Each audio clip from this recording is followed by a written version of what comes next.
Hi, welcome or welcome back to Books and Bocadillos. My name is Mariandrea, and today I am doing the Quick to Judge challenge. I was tagged to do this challenge by Pat at Book Chat with Pat. Now, I'm looking down here at my phone at Pat's video. This challenge was created a few years ago by Ali Rizdow at Ali Rizdow, and Pat was tagged by Jess at Jess Book Girl TV, and I was one of the booktubers that Pat mentioned in her video to do this challenge. So thank you, Pat, for tagging me. Thank you at Just Book Girl TV for bringing this challenge back to today, to the present day. And I am so excited to do this. I decided to select books that are middle grade books in honor of Middlegrade March. So the idea of this challenge is you pick 5 to 10 books off your unread shelves, and you read the first paragraph of every book, and then you rank the books by the paragraphs that you read, and then you select a book to add to your TBR. So it is March 1st, and I always like to do Middlegrade March. I have not always been able to complete all the prompts for Middlegrade March, but I do want to read at least one. I'm hoping to reread Charlotte's Web, and then from the stack of books that I have here, I'm hoping to find one to prioritize on my TBR. So let's go ahead and read the first paragraph of these 5 to 10 books. First one I have here is actually, I think, a YA, so I'm going to hold off on reading that one.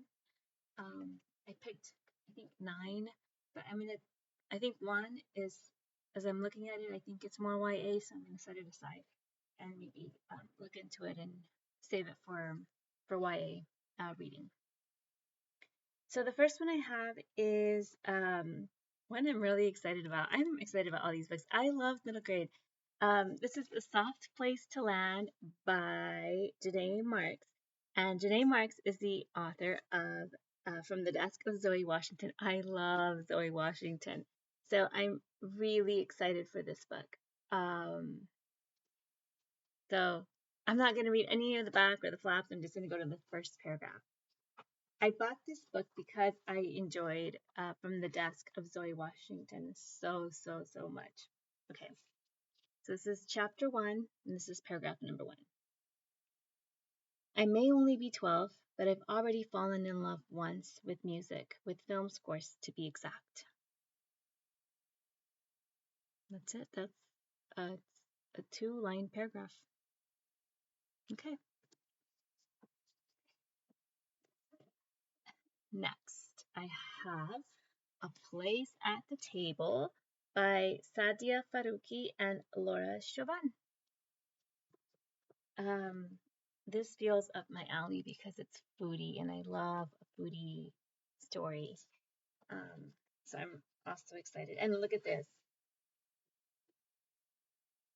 Cupcakes from the different countries, and my receipt from when I bought it just fell out.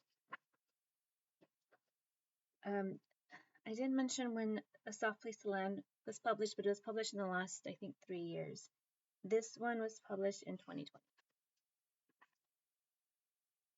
So it looks like from what I can tell so far as I'm like opening it up, it looks like it's maybe a dual perspectives. It goes back and forth between Sarah and Elizabeth. So the opening chapter is Sarah, and this is the first paragraph of this chapter. Cooking is painful. Sitting at the back of an after-school cooking club I didn't sign up for is even worse. And listening to a bunch of whiny white kids complain about the cooking club is actually excruciating. So that's A Place at the Table. Okay. This book came onto my radar a couple of years ago. So I follow the Women's Storybook Project.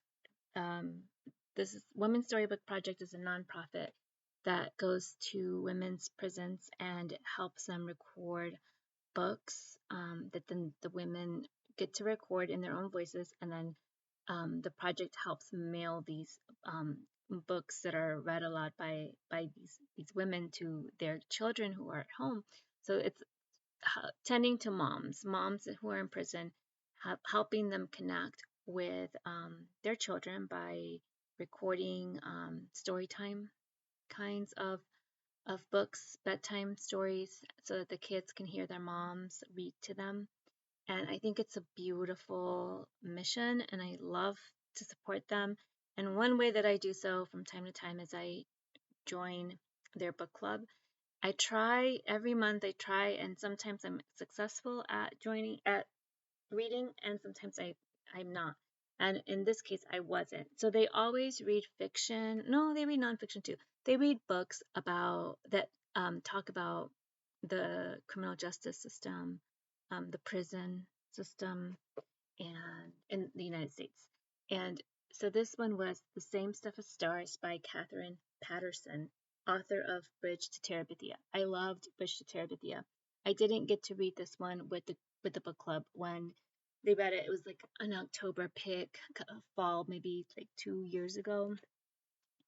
The Same Stuff as Stars was published in 2002, and the from the author.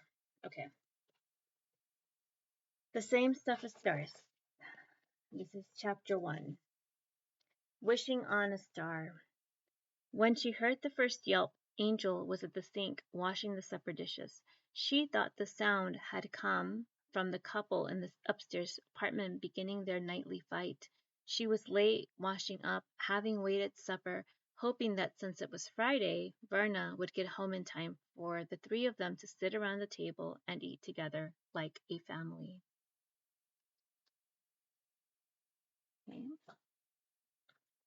The next book I have here, this one's been on my shelves for a little while, is Ty Keller's When You Trap a Tiger. I think I purchased this one expecting to read it for the Year of the Tiger, and I missed it. I didn't get to read it the Year of the Tiger. And this won an award. It says Children's and Literature Award winner, Asian Pacific American Indians Association. And then it also won the Newbery Medal. So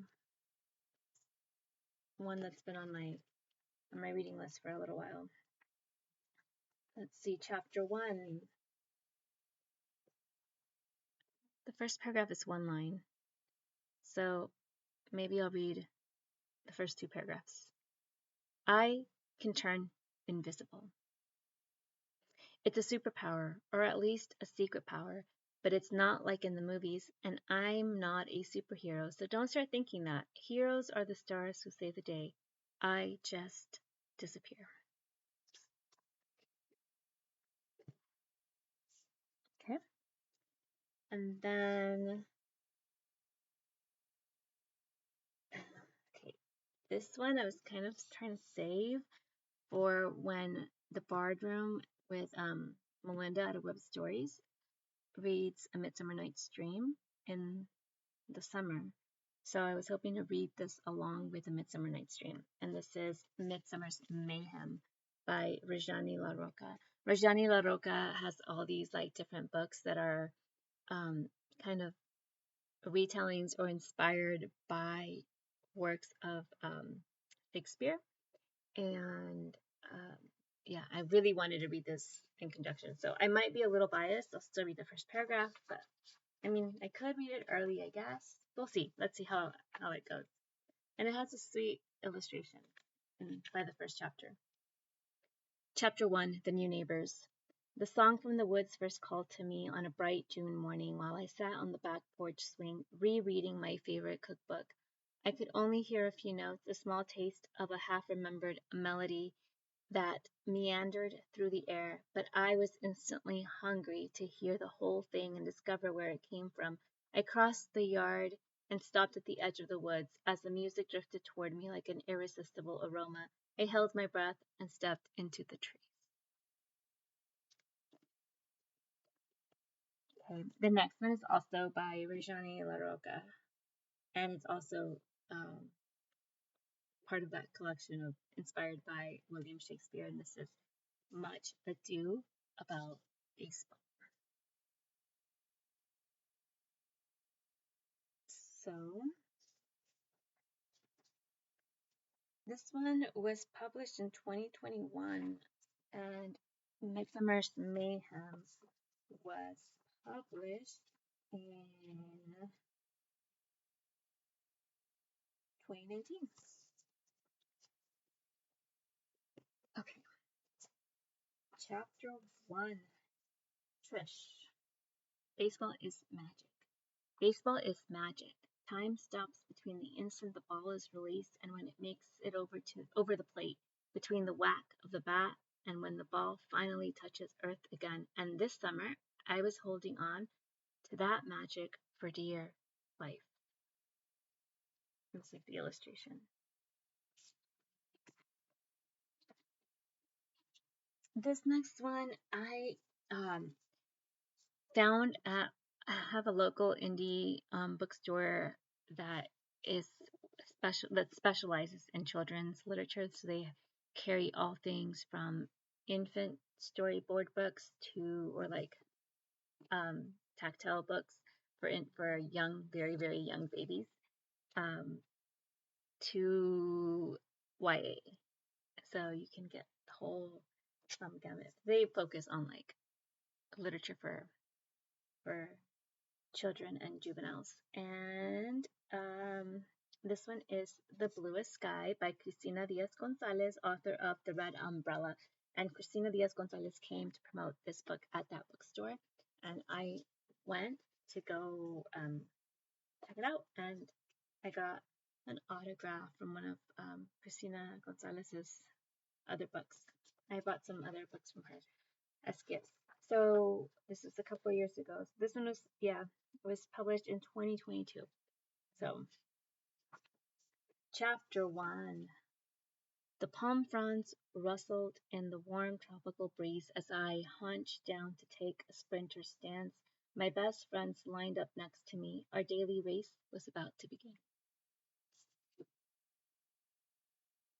And lastly, this is an award winner for the Pura Belpre Award, and this is Julia Alvarez's Return to Sender. I have had this book on my shelves a really long time, been meaning to read it for a really long time and haven't gotten to it. Julia Alvarez is an author that I love, and we will be reading her book, How the Garcia Girls Lost Their Accents, later on this year in the Books and Bocadillos book club. This book that she wrote for middle grade students was published in 2009. And chapter 1, it's a bit bilingual. It says uno, summer 2005. And this is chapter 1 is Bad Luck Farm. Tyler looks out the window of his bedroom and can't believe what he is seeing. That's the first chapter. I'm going to read the second chapter. He rubs his eyes. Still there. Some strange people are coming out of the trailer where the hired help usually stays. They have brown skin and black hair, and although they don't wear feathers or carry tomahawks, they sure look like the American Indians in his history textbook last year in 5th grade.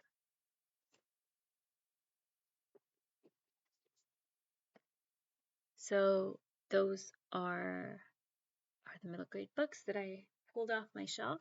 And let me see, how do I want to read this?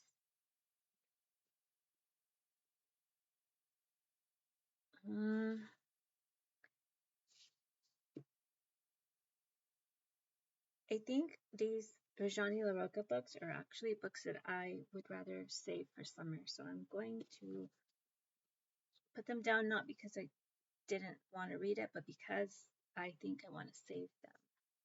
I think I really like this one.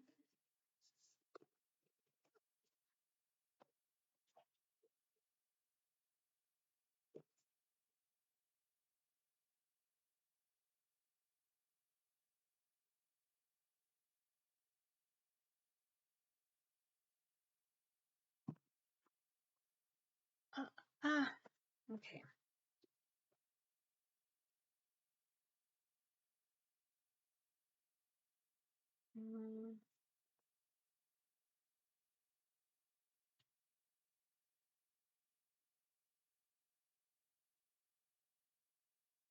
Okay, I think this is how I'm gonna put them. So I have the Rajani La Roca books at the bottom. That'd be I have 1, 2, 3, 4, 5, 6, 7, 8. So Midsummer's Mayhem I have at number 8. Much Ado About Baseball I have at number 7, and then I have Return to Sender at number 6. A Place at the Table. Actually, wait, I might change that up. A Place at the Table at number 6. Return to Sender at number 5. The Bluest Sky at number 4. The Same Stuff as Stars at number 3. A Soft Place to Land at number 2. And I think the one that really, really appealed to me, based on the first line, it's one about being invisible, is When You Trap a Tiger by Tay Keller. So I think this is going to be the book that I add to my middle grade March TBR, along with Charlotte's Web. It's interesting that they are both about animals. I'm curious about that. And I am excited. I think that there's a lot of magic in this book, and I think that's probably why I'm drawn to it. I feel like I need a little bit of fantasy in my life. I've been reading nonfiction for the book to prize, and I've been reading a lot of really difficult stuff, and maybe I'm just attracted to a bit of magic and stories about animals. It's definitely different than a lot of a lot of the reading I'm doing. So I'm really excited. What did you think about this stack of books? Were there any of these books that sounded interesting or good to you? What are you reading for middle grade March? I would love to hear about your favorite middle grade, or what you're planning to read, or which of these books sounded good to you. Do you disagree with my picks, my ranking? Which one would you have put up top if this was your stack? I want to hear it all, so please feel free to comment down below, and stay tuned for more content. Thank you so much for watching. Hasta la próxima.